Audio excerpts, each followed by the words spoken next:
বিনয়ী জিন্দেগি দান করেন। আলিফ লাম মিম, এই অক্ষর দিয়েই দেখেন এখানে কি রহস্য ঢুকানো। পৃথিবীতে যত ভাষা আছে ওই ভাষা শেখার জন্য নির্দিষ্ট কিছু বর্ণ আছে। ওই বর্ণগুলো কখনো থাকে বিক্ষিপ্ত, কখনো থাকে বিন্যস্ত। যেমন ক খ সরু সারেয়া, এটি বাংলা ভাষার জন্য বাংলা বর্ণ। ABCD ইংলিশ শিখার জন্য ইংরেজি বর্ণ।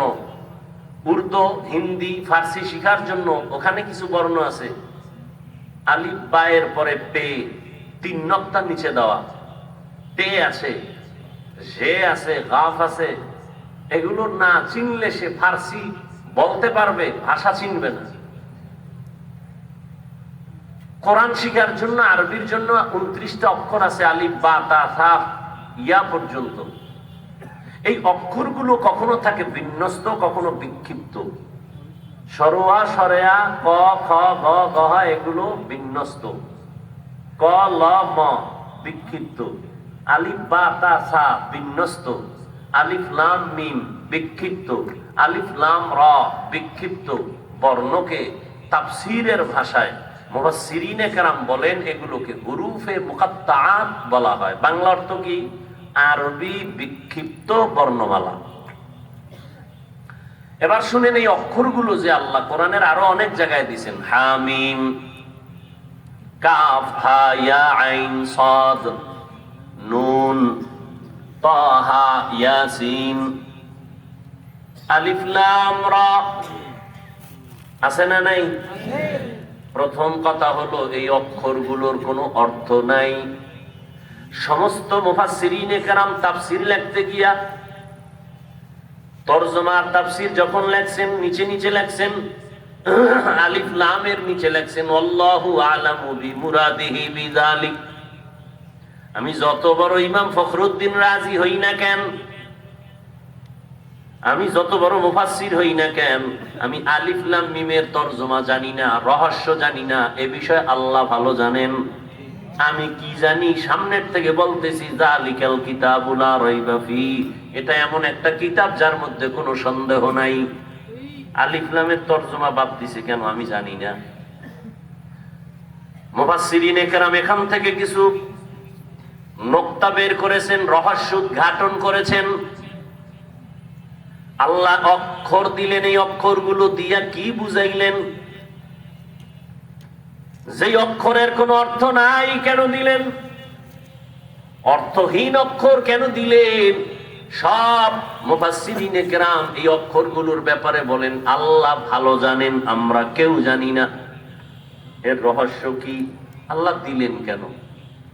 এর কয়েকটা জবাবের আমি 2টা জবাব হয়তো আপনাদেরকে বলবো, ধৈর্য হারাবেন না।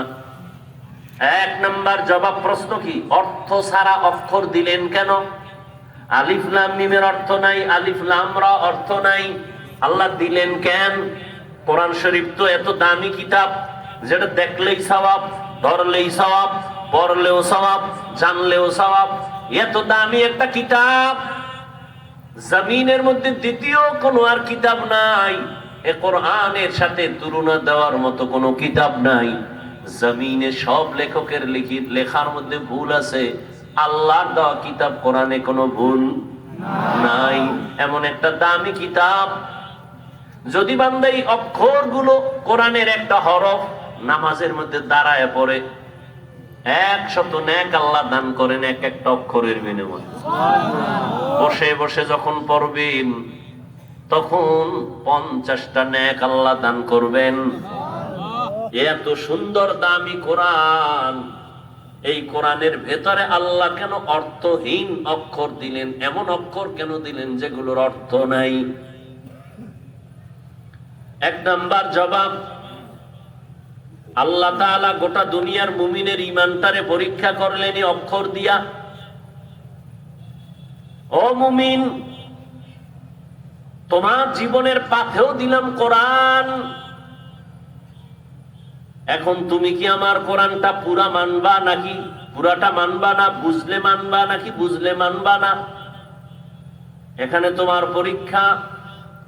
যদি কোনো মুমিন বলে আমি আল্লাহর কোরআন বুঝলেও মানি না বুঝলেও মানি, ওই লোকটা রিক্সা ড্রাইভার হলো, সে মুমিন, তার ঈমান তাজা। আর যদি কেউ বলে আমি আল্লাহর কোরআন বুঝলে মানি না বুঝলে মানি না, ও যদি 22 হাত পাগড়িওয়ালা হয়, তাজা বেঈমান। কোরআন সবাই একভাবে বুঝবে না, বুঝার মেধা আল্লাহ দেন নাই। এই কারণে এক একজন এক এক লাইনে বুঝছেন, তো এই জন্য এক এক ধরনের তাফসীর হয়েছে। আল্লাহ মুমিনের ঈমান পরীক্ষা করলেন এই অক্ষরগুলো দিয়া।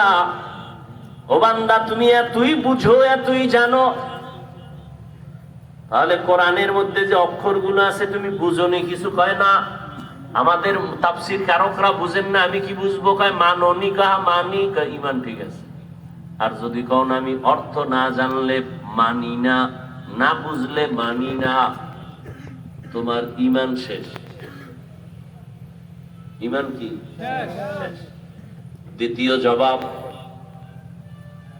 ও অহংকারীরা, যারা মনে মনে ভাবো আমি অনেক বড়, আমার মতো বড় ইলমওয়ালা কেউ নাই, আমি বড়, আমি অনেক বড়, অনেক বড়। তুমি এত জানো? হ্যাঁ, আমি অনেক জানি। কি জানো? আল্লাহ কোরআনের দরজায় 3টা অক্ষর দিলেন, আলিফ লাম মিম। দরজা দিয়া যখন ঢুকবি, এই জাননেওয়ালা, এত জানো, এত জানো, আলিফ লাম মিম কি জানো এই বিষয়ে লেখ। দরজায় গিয়া মাথা নত করে বলে আমি সব জানি, কিন্তু আলিফ লামের দরজায় আসছি যখন আমি এই বিষয়ে জানি না। এটা জানি না কইলে হবে না, অন্তরে ঢুকা যে তুই আসলেই কিছু জানো না। নিজেরে ছোট মনে কর, বড় মনে করা বাদ দে। কোরআনের দরজার সামনে যেহেতু তুই স্যারেন্ডার হয়ে গেছো, তাহলে ওই অন্তরে রাখ যে আসলে আমার জানার বাইরে অনেক কিছু আছে জানা, যেগুলো আমি জানি না। অহংকার দমন করলেন আল্লাহ অক্ষর দিয়া। দ্বিতীয় জবাব, আরো 5টা জবাব আছে, ওদিকে যাব না।